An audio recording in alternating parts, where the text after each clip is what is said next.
Have you ever wished that there was something else you could do when you were perceiving alcohol cravings, something other than just going to a meeting or calling your sponsor or giving in and actually drinking? Well, there is, and it's a lot easier than what you may think to help you feel better every day, negate alcohol cravings, and even cancel them out once you start experiencing them. Hey, what's up, my free and powerful friend? I am Magnify Maggie. I'm the creator of the Magnify Method, which is an alternative recovery approach. I help you learn to think different in order to drink different, or never again. And make sure you subscribe because I'm always uploading content on inspiration and education that's gonna help you move forward and stay focused forward for success.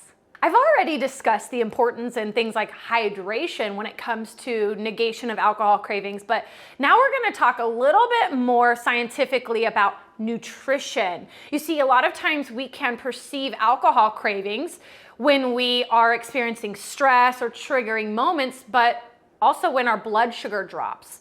And our blood sugar drops when we haven't eaten for an extended period of time.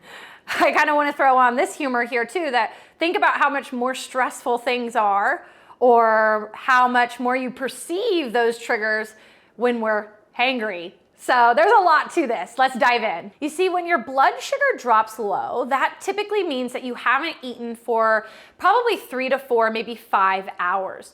And when that happens, you are likely to perceive that communication from your body saying, I need food. Maybe even, I want water too, but it's gonna communicate in the way that you have been feeding it in the past. Think about this for a moment.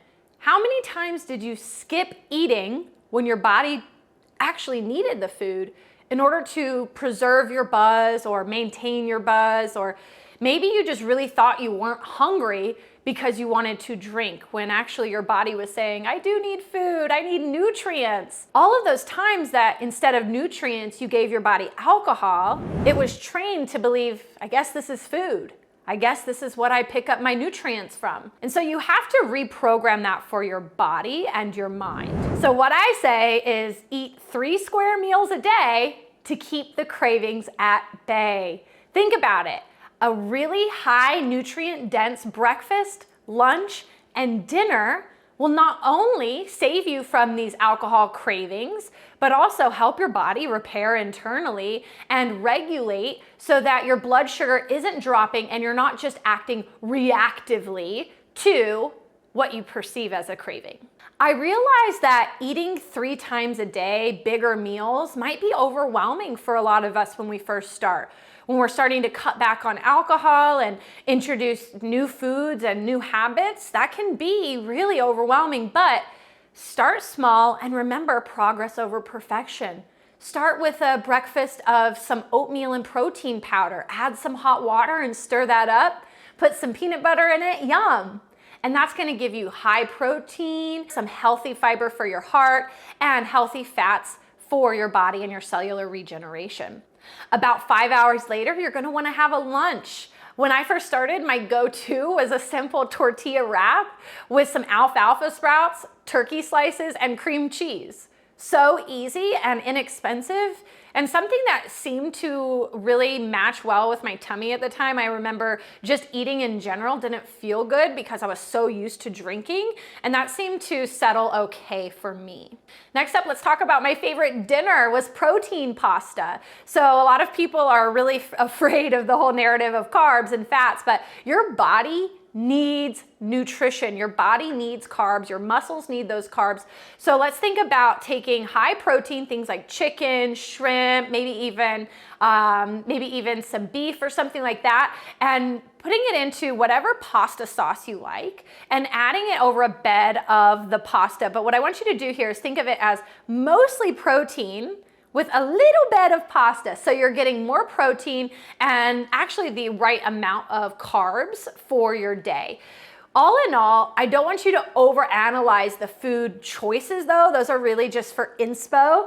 I want you just to get in the habit of eating those 3 times a day. What also happens when you're starting to eat 3 square meals a day is you're thinking about food instead of alcohol. You're creating new habitual patterns for yourself. You're creating new thoughtful experiences for yourself. Learning to cook, that could be a new hobby. That could be a new passion. Learning to track your macronutrients in MyFitnessPal.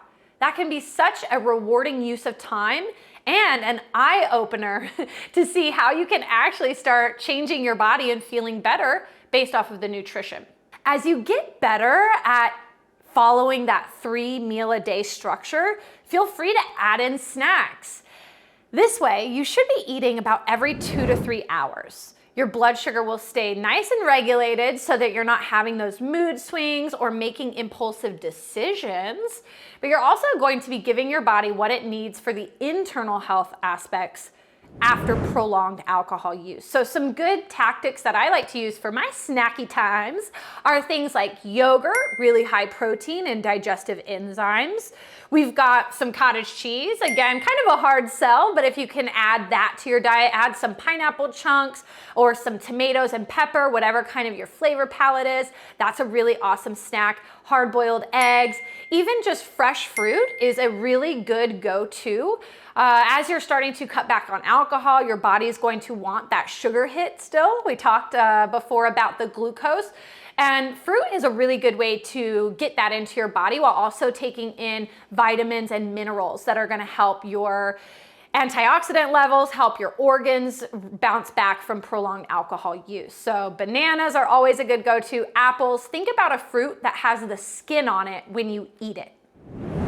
All right, that's a wrap on our 3 meals a day, keep the cravings at bay discussion. I wanna hear any of your go-to meals that you're using to help yourself feel good and look good and really create this relationship of like non-factor with alcohol. It's irrelevant. And until next time, make sure you subscribe because I'm bringing more nutrition, more workout education your way. And in addition to that, mindset, of course, because it's all about thinking different in order to drink different, or never again.